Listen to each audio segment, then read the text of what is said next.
Chapter का नाम full form पता होगा, इसका नाम है अर्थमेटिक प्रोग्रेशन। क्या नाम है? Arithmetic progression. इसके नीचे सबसे पहला हेडिंग डालना सीक्वेंस। लिखना है इसमें a group of numbers comma a group of numbers comma which are arranged in a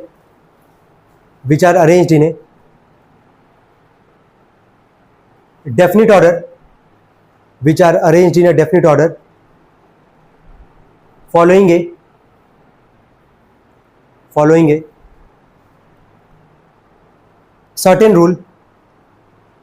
certain rule, is called a sequence.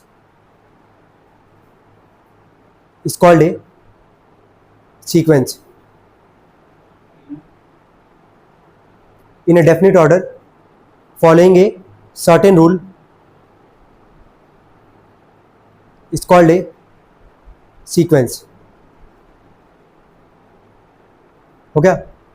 ठीक है, चलो हम एक एग्जांपल लिख रहे हैं यहाँ पे।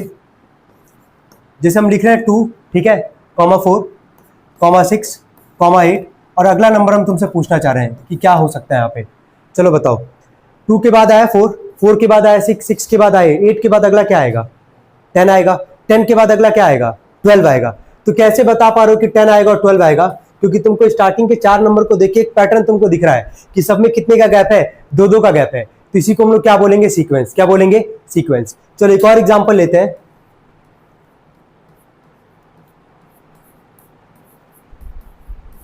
इतने को बस तुम देख के बताओ कितने में तुमको क्या पैटर्न दिख रहा है? हाँ, वेरी गुड, ठीक है, नंबर का स्क्वायर है। ये 2 का स्क्वायर है 4, है ना? 4 का स्क्वायर क्या है? 16। 16 का स्क्वायर क्या होता है? 256। तो अगला जो भी नंबर होगा वो किसका स्क्वायर होगा? 256 का स्क्वायर होगा। तो तुमको स्टार्टिंग के नंबर को देख के एक पैटर्न तुमको दिख जाएगा। जो डेफिनेट पैटर्न होगा ना, उसी को हम लोग क्या बोलते हैं? सीक्वेंस। क्या बोलते हैं? सीक्वेंस। क्लियर है? एग्जाम्पल लिख लेना इसका, दोनों एग्जाम्पल लिखो।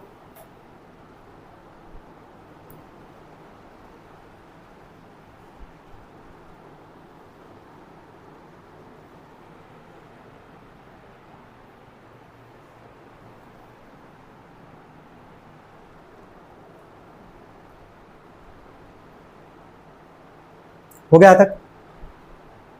कोई डाउट है सीक्वेंस में? एक डेफिनेट पैटर्न जो भी नंबर एक फॉलो करेगा उसी को हम लोग क्या बोलेंगे? सीक्वेंस बोलेंगे। क्या बोलेंगे? सीक्वेंस बोलेंगे। चलो इसके नीचे हेडिंग डालना एपी। इसके नीचे हेडिंग डालो एपी। इसमें लिखना an AP is a sequence, an AP is a sequence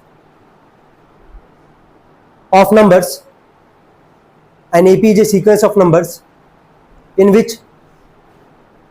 in which each term can be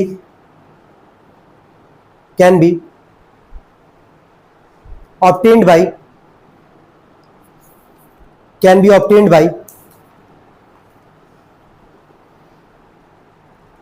adding a certain quantity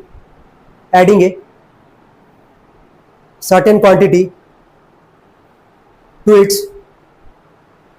its preceding term,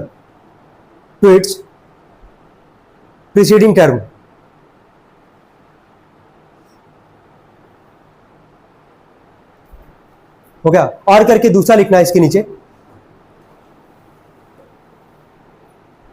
if common difference is same, यही second वाला याद रखना है।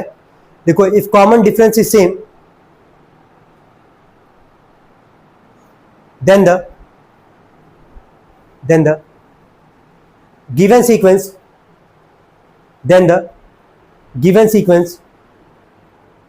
is in AP, then the given sequence is in AP।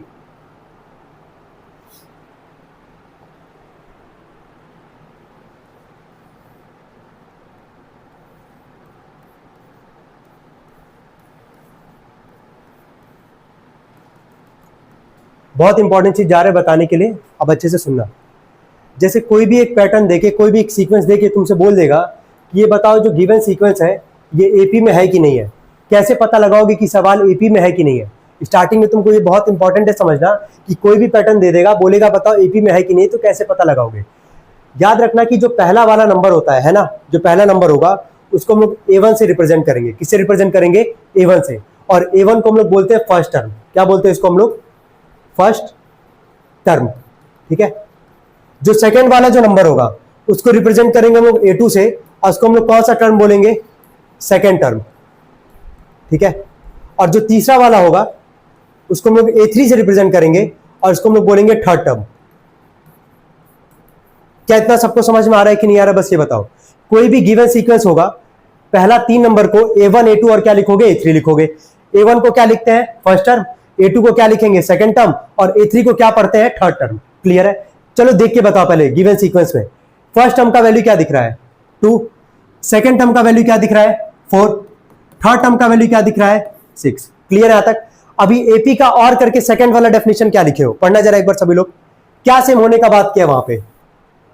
Common difference. क्या same होने का बात किया? Common difference. अब कॉमन डिफरेंस को किससे रिप्रेजेंट करते हैं पहले वो समझना। देखो कोई भी सवाल में अगर तुमको ये कह रहा है कि ये पता लगाओ कि सवाल एपी में है कि नहीं है, तुम्हारा सबसे पहला काम ये होगा कि तुमको वहां पे 3 टर्म अपने मन से लिख लेना है, जो भी गिवन सीक्वेंस होगा। A1 A2 और क्या? A3 लिख लिया यहां तक। 2 बार कॉमन डिफरेंस निकालोगे। कॉमन डिफरेंस को किससे रिप्रेजेंट करते हैं? डी से। किससे रिप्रेजेंट करते हैं? डी से। स्मॉल डी से रिप्रेजेंट करते हैं। डी का जो फॉर्मूला होता है वो होता है A2 minus A1। A2 minus A1 का मतलब क्या है कि सेकंड टर्म में से क्या घटाओगे? फर्स्ट टर्म को घटाओगे। चलो बताओ A2 का वैल्यू क्या दिख रहा है? 4। और A1 का वैल्यू क्या दिख रहा है? 2। तो 4 में से 2 जाएगा, कितना आ जाएगा? 2 आ गया हमारे पास। एक बार निकाले। चलो एक बार और निकालेंगे, और इसका फॉर्मूला होगा A3 माइनस A2। चलो A3 का वैल्यू दिख रहा होगा 6, A2 का वैल्यू दिख रहा होगा 4। कितना आ रहा है यहाँ पे? 2। क्या 2 बार कॉमन डिफरेंस निकालने हैं? क्या दोनों बार कॉमन डिफरेंस सेम आ रहा है कि नहीं आ रहा है? आ रहा है ना सेम। अगर कॉमन डिफरेंस सेम आएगा 2 बार निकालने पे, तब बोलोगे जो गिवन सीक्वेंस होगा वो किस में है? एपी में है। क्लियर है यहाँ पे? तो हम यहाँ लिखेंगे एक लाइन, यहाँ पे लिखने के बाद कॉमन डिफरेंस इफ हटा देना है यहाँ पे। Common difference is same, so the given sequence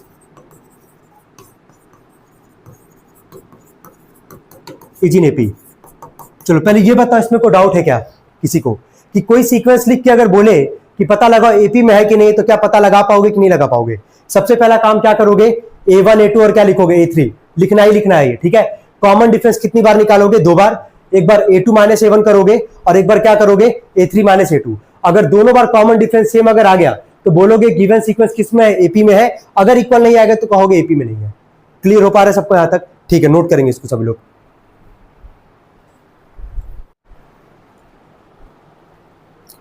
इसके नीचे लिखना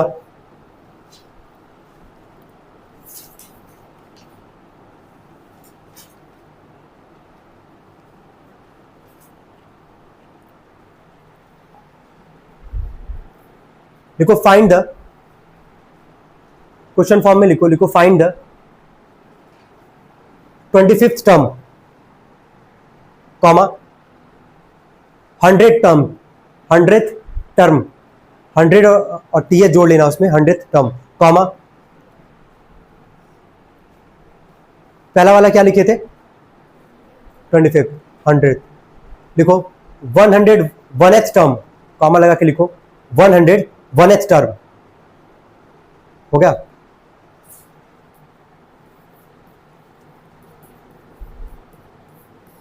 अब जो एक इंपॉर्टेंट चीज बता रहे उसको सुनो, ठीक है? इसके बाद हम लोग एक्सरसाइज पे ही आएंगे। फॉर्मूला याद हो गया सबको? किसका मतलब क्या होता है ये भी क्लियर है? इसको क्या पढ़ते हैं? टीएन को क्या पढ़ेंगे?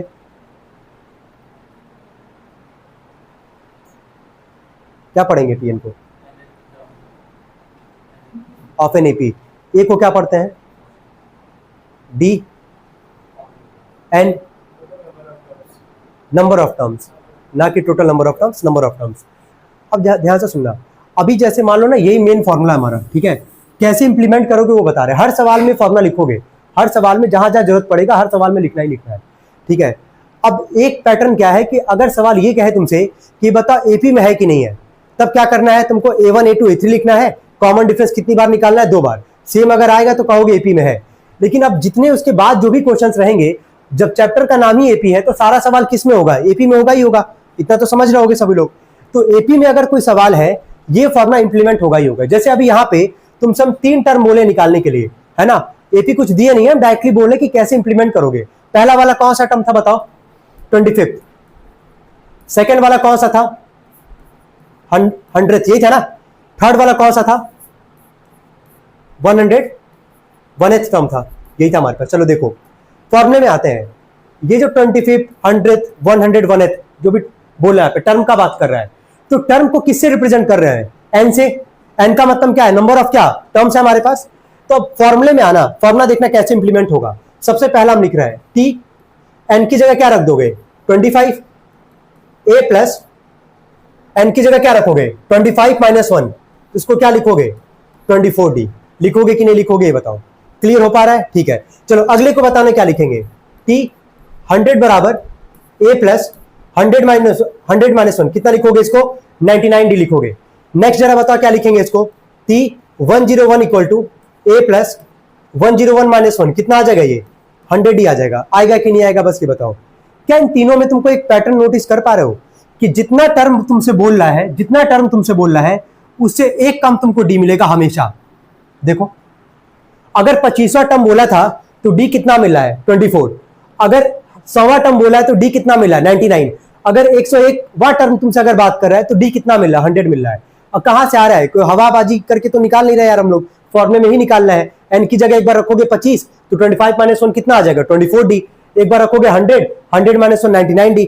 101 में से 1 जाएगा, कितना आ जाएगा? 100d। समझ में आ रहा है हम क्या बोलना चाह रहे हैं? अब डायरेक्टली बताना जिससे जितना पूछा जाए। क्लियर हो गया ना क्या बोलना चाह रहे हैं? कि जितना टर्म बोलेगा ए प्लस, फॉर्मूला यही हमारे पास, ए प्लस एन - 1 इंटू में डी। तो ए प्लस जितना टर्म बोलेगा उससे कम डी तुमको बताना है। क्लियर है सबको यहां तक? चलो ठीक है, चलो तुम बताओ A49 को क्या लिखेंगे?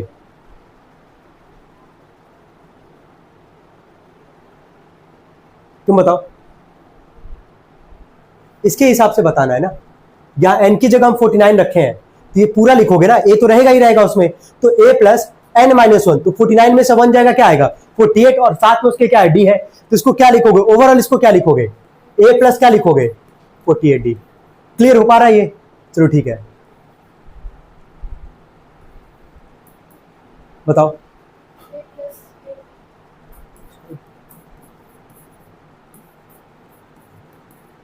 तुम बताओ। 104d, ठीक है।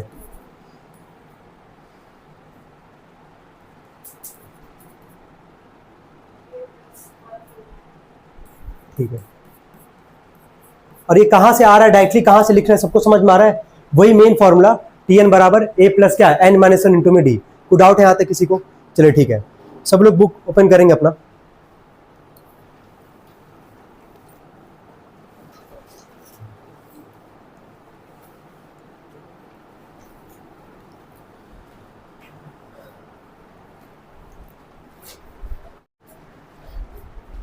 देखो, how to write the AP, heading डालो, how to write the AP.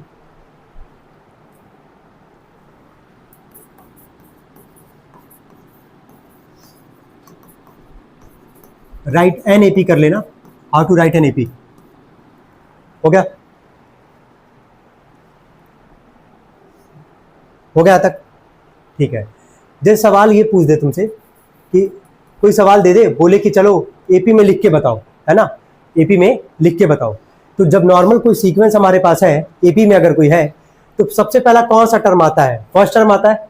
उसके बाद कौन सा टर्म आता है? सेकेंड टर्म, फिर third term and so on, जाता जहां तक भी जाएगा हमारे पास। तो अगर सवाल में तुमसे ये कह दे रहा है कि फाइंड द एपी या फाइंड एन एपी, तुमको क्या करना है? 3 ही टर्म निकालना है। कितना टर्म निकालना है? 3 term, first term, second term और क्या? थर्ड टर्म निकालना है। ठीक है, और अगर मान लो तुमसे ये कह रहा है कि फाइंड द फर्स्ट 3 टर्म्स या फर्स्ट 4 टर्म्स कह रहा है निकालने के लिए, तो मान लो फर्स्ट 3 टर्म्स तुमसे बोला है ना, तब क्या करोगे उस केस में? फर्स्ट टर्म निकालोगे, सेकंड टर्म निकालोगे। बहुत इंपॉर्टेंट चीज बता रहे हैं ये, ठीक है। अगर कह रहा है सवाल में कि find first 3 terms of an AP, और कह रहा है कि फाइंड एन एपी, ठीक है, दोनों में डिफरेंस क्या है? अगर फाइंड एन एपी बोलेगा तो भी 3 ही टर्म निकालना है, और अगर कह रहा है कि find the first 3 terms of the AP, तो भी 3 ही टर्म निकालना है। दोनों में तुमको डिफरेंस क्या दिख रहा है? अगर केवल एपी कह रहा है निकालने के लिए, तो 3 टर्म निकालने के बाद तुमको डॉटेड लाइन बना देना है, मतलब वो इनफाइनाइट तक जाएगा। अगर कह रहा है कि first 3 terms of an AP, तुमको 3 ही टर्म निकालना है, लेकिन क्या लगा देना? Full stop. क्या लगाना है? Full stop. बेसिक सा डिफरेंस है, लेकिन बहुत इंपॉर्टेंट डिफरेंस है ये। क्लियर हो पा रहा है? चलो पहले वाले पार्ट पे आना इसके। पहले वाले पार्ट में क्या बोला था इसमें निकालने के लिए, एमसीक्यू का पहला, the first term and the common difference is -5, बोला द एपी इज, लिख रहा है सवाल में एपी इज। अब ये बताओ फर्स्ट टर्म को किससे रिप्रेजेंट करते थे, ए से या फिर क्या A1 से करते थे ना। फर्स्ट टर्म का वैल्यू क्या दिया गया है 8, कॉमन डिफरेंस का वैल्यू दे दिया 5 -5, और तुमसे बोल रहा है एपी बताने के लिए। अभी क्या समझा है इसके, हम जस्ट पहले क्या बताया कि अगर एपी बोलेगा तो कितना टर्म निकालना है तुमको, 3 टर्म निकालना है, और 3 टर्म निकालने के बाद डॉटेड लाइन बना देना है, ठीक है। चलो 3 टर्म का मतलब क्या हमारे पास A1, A1 मतलब फर्स्ट टर्म, ठीक है। फर्स्ट टर्म को A1 या फिर किससे रिप्रेजेंट करते हैं, ए से रिप्रेजेंट करते हैं। क्या वैल्यू दिया गया है, कितना हमारे पास 8 है। कोई डाउट यहां तक, किसी को पहला निकल गया हमारा। चलो A1 के बाद क्या निकालोगे A2। अब जिससे पूछेंगे जिसको आता होगा बताएगा, ध्यान से सुनना मेरा सवाल क्या है। मेरा सवाल यह है कि अगर 25वां टर्म था A25 तो उसको क्या लिख रहे थे, A प्लस कितना डी लिख रहे थे 24D। अगर 50वां टर्म था तो उसको क्या लिख रहे थे, A प्लस क्या 49D। तो अगर सेकेंड टर्म है तो इसको क्या लिखोगे, A प्लस डी, 1D लिखो या नॉर्मल डी लिखो, चलेगा ना ये। चलो A का वैल्यू क्या है 8 और D का वैल्यू क्या है -5, तो 8 में से 5 जाएगा, कितना आ जाएगा 3। क्या सेकेंड टर्म भी निकल गया हमारा, ठीक है। अब आते हैं थर्ड टर्म पे, तो A3 को कितना प्लस कितना डी लिखोगे, A3 को A प्लस कितना डी लिखोगे, थर्ड टर्म है, सेकेंड टर्म था तो उसको A प्लस डी लिखा गया, ठीक है। थर्ड टर्म है तो उसको A प्लस कितना डी लिखोगे, यही पूछ रहा है। A प्लस क्या लिखोगे 2D, जितना टर्म रहेगा उससे कम डी होगा, ये याद रखना, भूलना मत। चलो A का वैल्यू क्या दिख रहा है 8 प्लस 2 में D का वैल्यू कितना हमारे पास -5, 5 2 जा कितना आ जाएगा 10, तो 8 - 10 कितना आ जाएगा ये -2। क्या थर्ड टर्म भी निकल गया हमारा। एपी में निकालने के लिए 3 टर्म चाहिए, फर्स्ट सेकंड और क्या थर्ड। अब देखो यहाँ पे लिखते हैं एपी। चलो फर्स्ट टर्म क्या हमारे पास 8, सेकंड टर्म क्या है 3, थर्ड टर्म क्या हमारे पास -2, और डॉटेड लाइन यहाँ पे बना के छोड़ देंगे, ठीक है। देखो कौन सा ऑप्शन होगा, दिख रहा होगा कौन सा ऑप्शन है, क्लियर है। तो पहले वाले के लिए कॉन्सेप्ट था, इसको भूलना मत, बहुत इंपॉर्टेंट कॉन्सेप्ट है, नोट डाउन करेंगे इसको सभी लोग।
चलो एक बार देख लो, यहाँ पे हम सॉल्व करते जा रहे हैं।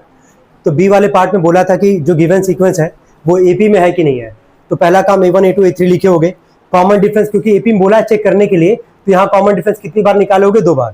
क्या दोनों बार देख लो डी का वैल्यू 0 आ रहा है कि नहीं आ रहा है। कॉमन डिफरेंस 0 यानी कि गिवन सीक्वेंस किस में कहलाएगा, एपी में कहलाएगा। आते इसके सी वाले पार्ट पे, ठीक है। तो सी वाला पार्ट यही था हमारे पास। सी वाले पार्ट में एपी लिख के दिया गया था 3 0 -3 और -6। First term 3, second term 0, third term -3। तो क्योंकि सवाल एपी में था तो कॉमन डिफरेंस कितनी बार निकालोगे, एक बार निकालोगे। A2 -A1 करोगे तो 0 -3 कितना आ जाएगा -3। फिर फॉर्मुला लिखोगे, जनरल टर्म वाला फॉर्मुला लिखोगे। 15th टर्म बोला है तो A प्लस कितना आ जाएगा 14D। तो A का वैल्यू कितना हमारे पास 3 प्लस 14 इंटू में D का वैल्यू कितना है -3।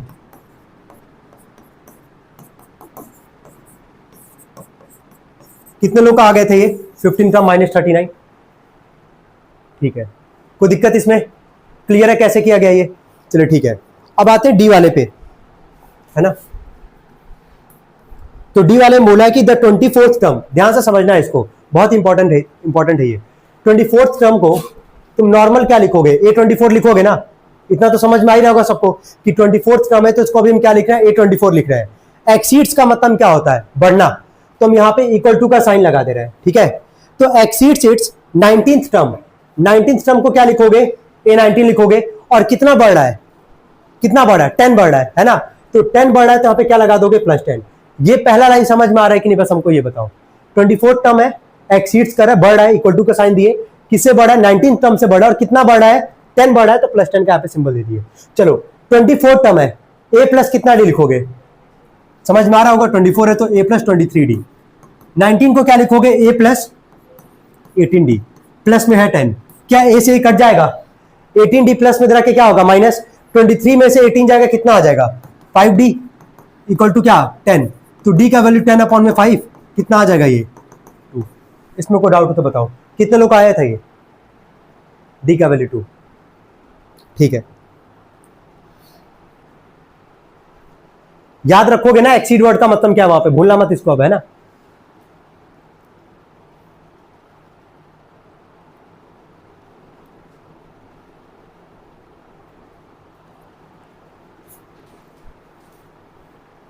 हो गया तक,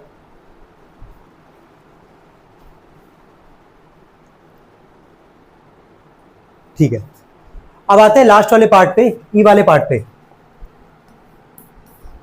ई वाले पार्ट में बोला है कि एपी लिखा गया है 8, 13, 18, nth टर्म इज 83। बस हमको गिवन बता दो, गिवन कितने लोग लिखे हैं इस सवाल में।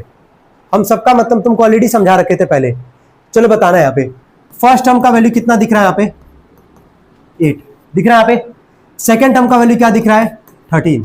थर्ड टर्म का वैल्यू क्या दिख रहा है, 18। और लास्ट में एक और चीज मेंशन किया गया है, nth टर्म इज, है ना। तो nth टर्म को किससे रिप्रेजेंट कर रहे थे, tn से, याद आ रहा होगा। तो tn का वैल्यू कितना दिया गया, 83। हो गया हमारा काम। चलो कॉमन डिफरेंस तुमको ही पता है कि एक बार निकालोगे, क्योंकि सवाल एपी में है। तो फॉर्मूला क्या था, a2 - a1, a2 का वैल्यू है 13, 8 कितना आ जाएगा, ये 5। हो गया तक काम। अब लगाते हैं फॉर्मूला। तो tn बराबर a प्लस n-1 इंटू में d, ठीक है। tn का वैल्यू कितना हमारे पास, 83, a का वैल्यू कितना, 8, n का वैल्यू ही निकालना है, यहां से बोला ना नंबर ऑफ टर्म्स निकालने के लिए, यहाँ पे इंटू में d का वैल्यू कितना है हमारे पास, 5। क्लियर है यहाँ तक।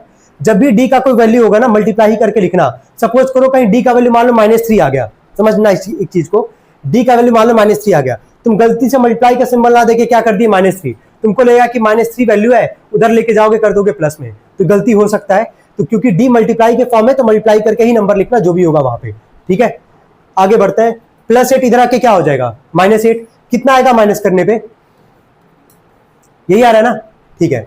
5 मल्टीप्लाई इधर आके क्या करेगा, डिवाइड, इक्वल टू n-1, कितनी बार में जाएगा ये, 15 बार में। -1 इधर आके हो जाएगा +1, तो n का वैल्यू कितना आ जाएगा, यहां से 16 आ जाएगा। कितने लोग आया था ये, ठीक है, नोट करेंगे इसको।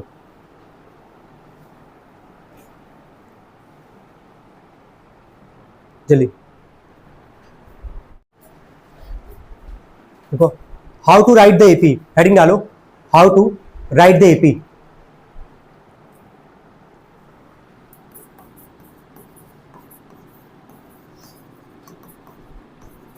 राइट एन एपी कर लेना, how to write an AP.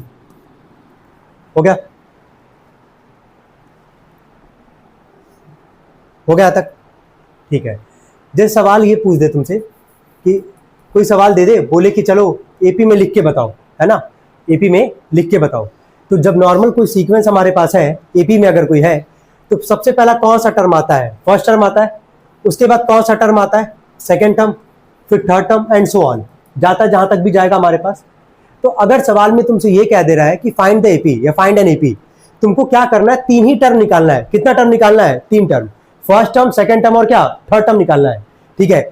और अगर मान लो तुमसे ये कह रहा है कि फाइंड द फर्स्ट 3 टर्म्स या फर्स्ट 4 टर्म्स कह रहा है निकालने के लिए, तो मान लो फर्स्ट 3 टर्म्स तुमसे बोला, है ना, तब क्या करोगे उस केस में, फर्स्ट टर्म निकालोगे, सेकेंड टर्म निकालोगे। बहुत इंपॉर्टेंट चीज बता रहे हैं, ठीक है। अगर कह रहा है सवाल में कि find first 3 terms of an AP, और कह रहा है कि फाइंड एन एपी, ठीक है, दोनों में डिफरेंस क्या है। अगर फाइंड एन एपी बोलेगा तो भी 3 ही टर्म निकालना है, और अगर कह रहा है कि find the first 3 terms of the AP, तो भी 3 ही टर्म निकालना है। दोनों में तुमको डिफरेंस क्या दिख रहा है? अगर केवल एपी कह रहा है निकालने के लिए तो 3 टर्म निकालने के बाद तुमको डॉटेड लाइन बना देना है, मतलब वो इनफाइनाइट तक जाएगा। अगर कह रहा है कि first 3 terms of an AP तुमको 3 ही टर्म निकालना, लेकिन क्या लगा देना? Full stop. क्या लगाना है? Full stop. बेसिक सा डिफरेंस है, लेकिन बहुत इंपॉर्टेंट डिफरेंस है ये। क्लियर हो पा रहा है? चलो पहले वाले पार्ट पे आना है। इसके पहले वाले पार्ट में क्या बोला था इसमें निकालने के लिए? एमसीक्यू का पहला, the first term and the common difference is -5, बोला द एपीज। लिख रहा है सवाल में एपीज। अब ये बताओ फर्स्ट टर्म को किससे रिप्रेजेंट करते थे? ए से या फिर क्या A1 से करते थे ना? फर्स्ट टर्म का वैल्यू क्या दिया गया? 8, कॉमन डिफरेंस का वैल्यू दे दिया 5, -5, और तुमसे बोल रहा है एपी बताने के लिए। अभी क्या समझा है इसके? हम जस्ट पहले क्या बताया कि अगर एपी बोलेगा तो कितना टर्म निकालना है तुमको? 3 टर्म निकालना है, और 3 टर्म निकालने के बाद डॉटेड लाइन बना देना है। ठीक है, चलो 3 टर्म का मतलब क्या हमारे पास? A1 मतलब फर्स्ट टर्म। ठीक है, फर्स्ट टर्म को A1 या फिर किससे रिप्रेजेंट करते हैं? A से रिप्रेजेंट करते हैं। क्या वैल्यू दिया गया है? कितना हमारे पास? 8 है। कोई डाउट यहां तक? किसी को पहला निकल गया हमारा। चलो A1 के बाद क्या निकालोगे? A2। अब जिससे पूछेंगे, जिसको आता होगा बताएगा। ध्यान से सुनना मेरा सवाल क्या है। मेरा सवाल यह है कि अगर 25वां टर्म था A25 तो उसको क्या लिख रहे थे? A प्लस कितना D लिख रहे थे? 24D। अगर 50वां टर्म था तो उसको क्या लिख रहे थे? A प्लस क्या? 49D।